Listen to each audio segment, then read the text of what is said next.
O'zingiz bilan band bo'ling, o'zingizni o'stiring, qiziqarli ayol bo'ling, chiroyli ayol bo'ling, jozibali bo'ling va unutmang, erkak sizni oldingizda o'zini holatini sevadi. O'zini holatini, holatni esa unga siz berasiz. Qanday qilib? Qachonki siz hissiyotlaringiz bilan to'g'ri ishlashni o'rgansangiz, emotsional ayol bo'lsangiz, ya'ni kulishni, xursand bo'lishni, quvonchni, вот женщина праздник, ayol, вот bayram ayol bo'lishingiz kerak. Вот o'zingizga bitta narsani to'g'ri tushuning.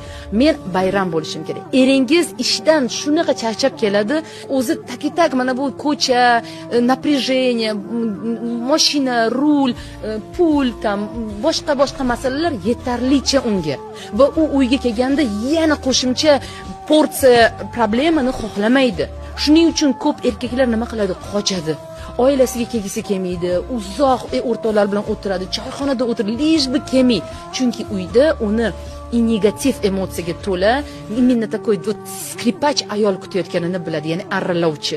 Ana shunaqa arra ayol bo'lmang.